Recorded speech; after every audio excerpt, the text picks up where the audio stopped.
Students, so now let us finish the chapter. Now we were on page number 63. Now let us begin. Preparations for the panchayat began. So there was a dispute between Samju and Algu. So there was a dispute arose between these two persons. So then they decided to go to panchayat. So now naturally Algu wanted his money, the payment for the ox, but the ox had died. So Samju was not ready to pay that money. So they decided to go to panchayat. Preparations for the panchayat began. Both the men went about lining up their supporters. So दोनों जड़े सीगे वो वारी वारी जाके की कर रहे सीगे. They went about lining up their supporters means कि वो अपने supporters ਨੂੰ ਤਿਆਰ ਕਰ ਰਹੇ ਸੀਗੇ ਕਿ ਉਹ ਦੇਖ ਰਹੇ ਸੀ ਕਿ ਉਹਨਾਂ ਦੀ ਸਾਈਡ ਲੈਣ ਵਾਲੇ ਕਿੰਨੇ ਹੈਗੇ. So lining up, they were lining up their supporters. On the third day, the panchayat sat under the same tree. So तीसरे दिन ਜਿਹੜਾ ਪੰਚਾਇਤ ਸੀ ਉਹ ਉੱਥੇ ਬੈਠੀ. It was evening. In the field, some crows. So I hope that line is clear. Both the men went about lining up their supporters. ਦਾ ਮਤਲਬ ਕੀ ਹੈ ਕਿ ਪੱਕੇ ਕਰ ਰਹੇ ਸੀ ਵੀ ਕਿਹੜੇ ਸਾਡੇ ਨਾਲ ਹੈਗੇ. ਦੇਖ ਰਹੇ ਸੀ ਉਹ. It was evening.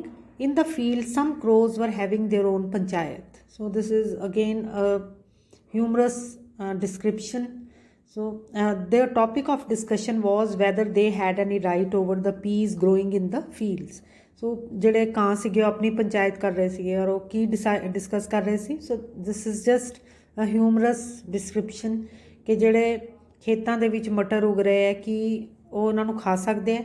And until the matter was resolved, they felt they had every right to disapprove the chowkidar's loud yells as he went about guarding the fields. And until the matter was resolved, so ਉਹਨਾਂ ਨੂੰ ਕੀ ਲੱਗਦਾ ਸੀ ਕਿ ਜਿੰਨੀ ਦੇਰ ਤੱਕ ਅਸੀਂ decide ਨਹੀਂ ਕਰ ਲੈਂਦੇ ਕਿ ਸਾਡਾ ਹੱਕ ਬਣਦਾ ਹੈ ਕਿ ਨਹੀਂ ਜਿਹੜੇ ਖੇਤਾਂ ਦੇ ਵਿੱਚ ਮਟਰ ਉਗ ਰਹੇ ਉਦੋਂ ਤੱਕ ਜਿਹੜਾ ਚੌਕੀਦਾਰ ਜਦੋਂ ਉਹਨਾਂ ਨੂੰ ਭਜਾਉਂਦਾ ਹੈ ਯੈਲ ਕਰ ਕਰਕੇ ਤਾਂ ਉਹ ਅੱਗਿਓਂ ਦੇ ਉਹਨਾਂ ਨੂੰ ਕਾਂ ਕਰਨ ਦਾ ਪੂਰਾ ਹੱਕ ਹੈ. So as he went about guarding the fields, a group of parrots sitting on the branches of some trees had raised the question of how men could call them dishonest when they themselves did not hesitate to deceive their friends. So ਕੁਝ ਤੋਤੇ ਬੈਠੇ ਸੀ ਔਰ ਉਹ ਆਪਸ 'ਚ ਕੀ ਗੱਲਾਂ ਕਰ ਰਹੇ ਸੀ ਕਿ ਜਦੋਂ ਜਿਹੜੇ ਮੈਨ ਹੈਗੇ ਹੈ ਉਹ ਸਾਨੂੰ ਕਿੱਦਾਂ ਬੇਈਮਾਨ ਕਹਿੰਦੇ ਹੈ ਜਦੋਂ ਕਿ ਉਹ ਖੁਦ ਆਪਣੇ ਦੋਸਤਾਂ ਦੇ ਪ੍ਰਤੀ ਵਫਾਦਾਰ ਨਹੀਂ ਹੈ. The panchayat sat down. Ramdhan Misra asked, now what is the delay? So panchayat ਬੈਠੀ ਤੇ ਰਾਮਧਨ ਮਿਸਰਾ ਨੇ ਕੀ ਕਿਹਾ ਕਿ ਹੁਣ ਕਾਹਦੇ ਵਿੱਚ ਦੇਰੀ ਹੈ. Let us select the members. Well, Chaudhary, whom do you nominate?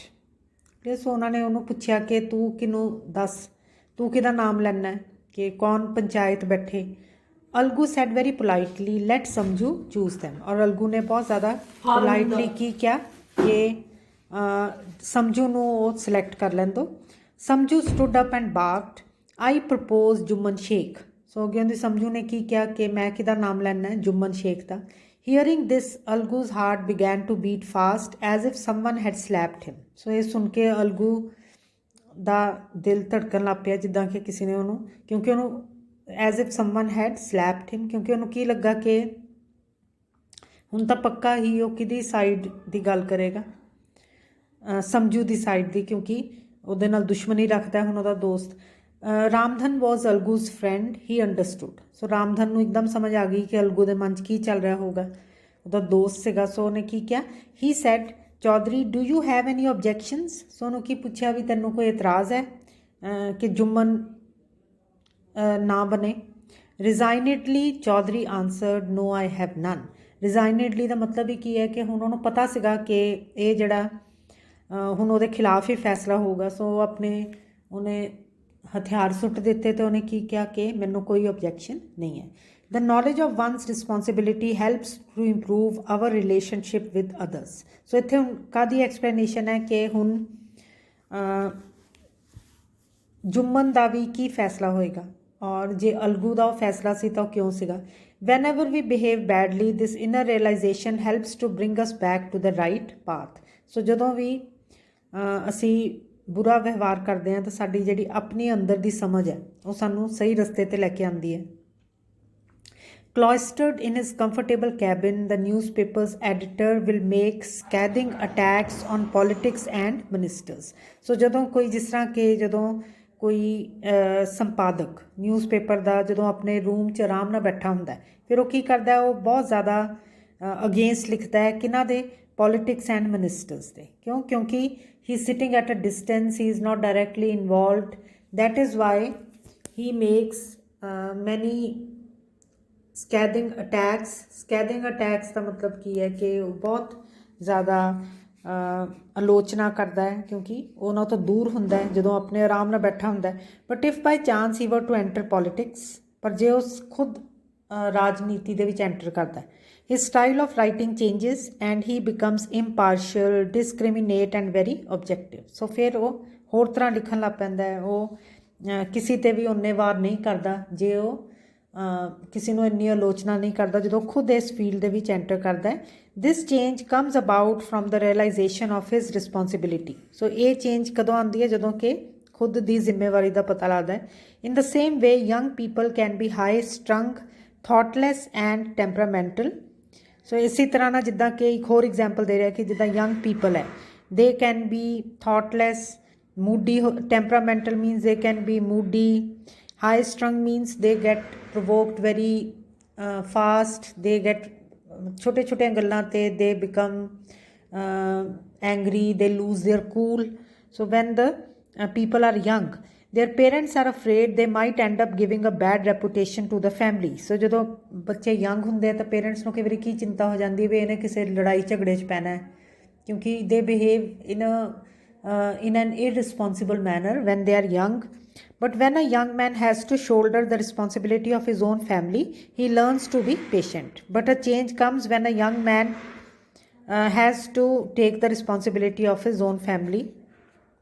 This change comes about because of his own inner realization. ਇਹ change ਕਿੱਦਾਂ ਆਉਂਦੀ ਹੈ ਜਦੋਂ ਵਾਕਈ ਮਨੋਂ ਸਮਝਦਾ ਜਦੋਂ ਜ਼ਿੰਮੇਵਾਰੀ ਵਾਕਈ ਪੈਂਦੀ ਹੈ ਸੋ ਇਹ ਉਹਨੇ ਕੀ ਐਗਜ਼ਾਮਪਲਸ ਦਿੱਤੀਆਂ ਕਿ ਜਦੋਂ ਤੁਸੀਂ when you are at a distance then you think in a different way but when you are really involved or when you are in the position in a responsible position then your stance changes your thinking changes as soon as Jumman Sheikh was appointed sarpanch he felt a similar sense of responsibility for his high position so ਜਿੱਦਾਂ ਹੀ Jumman Sheikh ਨੂੰ ਸਰਪੰਚ ਬਣਾਇਆ ਗਿਆ ਉਹਨੂੰ ਇੱਕਦਮ ਕਾਹਦਾ ਅਹਿਸਾਸ ਹੋ ਗਿਆ ਕਿ ਉਹਦੇ ਸਿਰ ਤੇ ਕਿੰਨੀ ਵੱਡੀ ਜ਼ਿੰਮੇਵਾਰੀ ਸੋ he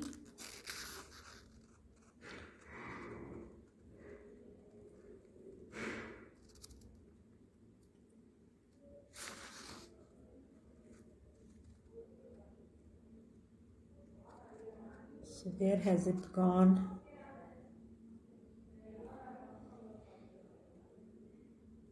so he thought I am sitting on the highest throne of justice and dharma ਸੋ ਉਹਨੂੰ ਫਿਰ ਕੀ ਉਦੋਂ ਸਮਝ ਆਈ ਕਿ ਮੈਂ ਹੁਣ ਸਭ ਤੋਂ ਉੱਚੇ ਤਖਤ 'ਤੇ ਬੈਠਾ ਹੋਇਆ ਕਾਹਦੇ 'ਤੇ ਨਿਆਂ ਦੀ ਕੁਰਸੀ 'ਤੇ ਮੈਂ ਬੈਠਾ ਹੋਇਆ ਧਰਮ ਦੀ ਕੁਰਸੀ 'ਤੇ ਬੈਠਾ ਹੋਇਆ ਧਰਮ ਦੀ ਜਿਹੜਾ ਕਿ ਤੁਹਾਨੂੰ ਦੱਸਦਾ ਕਿ ਕੀ ਸਹੀ ਹੈ ਅਤੇ ਕੀ ਗਲਤ ਹੈ ਸੋ whatever comes from my lips will be treated with the same respect as the words of God ਸੋ ਜੋ ਵੀ ਮੈਂ ਬੋਲੂੰਗਾ ਉਹ ਬਿਲਕੁਲ ਉੱਦਾਂ ਹੀ ਹੋਊਗਾ ਜਿੱਦਾਂ ਕਿ ਪਰਮੇਸ਼ਵਰ ਨੇ ਕੁਝ ਬੋਲਿਆ I must not stray even an inch from the truth ਕਿ ਮੈਨੂੰ ਸੱਚਾਈ ਤੋਂ ਇੱਕ ਇੰਚ ਵੀ ਇੱਧਰ ਉੱਧਰ ਨਹੀਂ ਹੋਣਾ the panches began to question both the factions so ਦੋਨੋਂ sides factions mean sides so ਜਿਹੜੇ ਪੰਚ ਸੀਗੇ ਦੋਨਾਂ ਨੂੰ ਸਵਾਲ ਕਰਨ ਲੱਗ ਪਏ for a long time both sides and their supporters argued back and forth so ਕਾਫੀ ਦੇਰ ਤੱਕ ਦੋਨੋਂ ਪਾਸਿਆਂ 'ਚ ਬਹਿਸ ਹੁੰਦੀ ਰਹੀ they all agreed that Samju should make payment for the ox so ਦੋਨੋਂ ਪੱਖ ਹੀ ਕਿਹੜੇ ਵੀ ਸੀਗੇ ਵੀ ਸਮਝੂ ਨੂੰ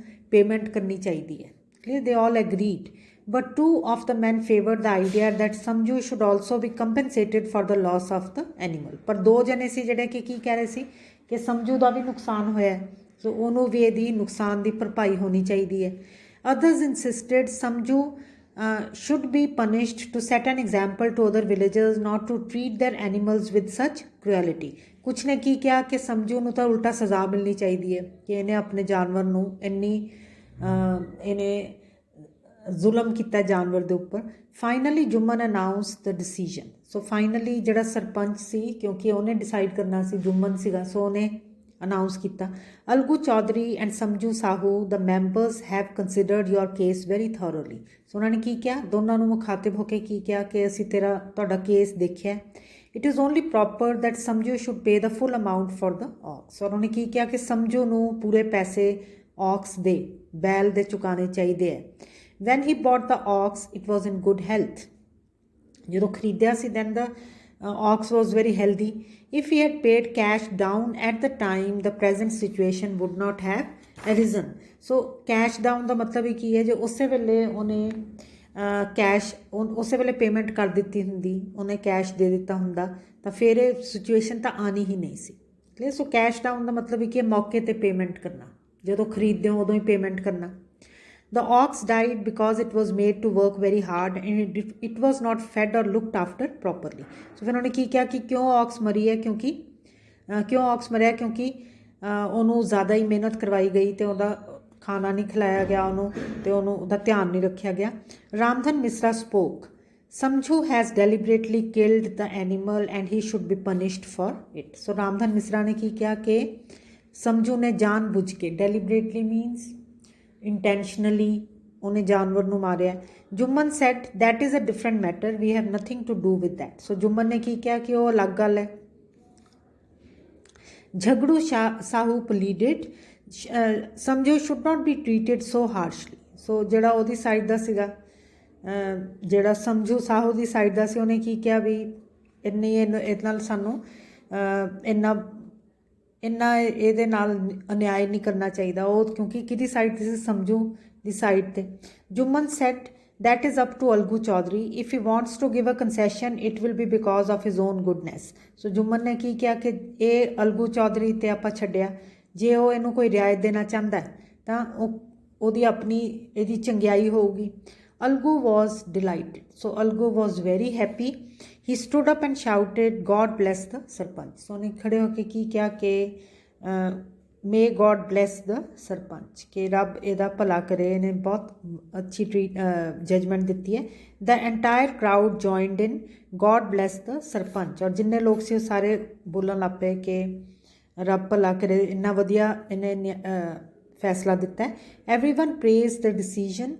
This is not the work of man. God lives in the heart of a punch. So ਸਾਰੇ ਉਹਦੀ ਤਾਰੀਫ ਕਰਨ ਲੱਗ ਪਏ। ਉਹਨਾਂ ਨੇ ਕੀ ਕਿਹਾ ਕਿ ਇਹ ਕਿਸੇ ਮਨੁੱਖ ਦਾ ਫੈਸਲਾ ਨਹੀਂ ਹੈ, ਇਹ ਤਾਂ ਪੱਕਾ ਹੀ ਰੱਬ ਪੰਚਾਇਤ ਦੇ ਦਿਲ ਵਿੱਚ ਵਸਦਾ ਹੈ।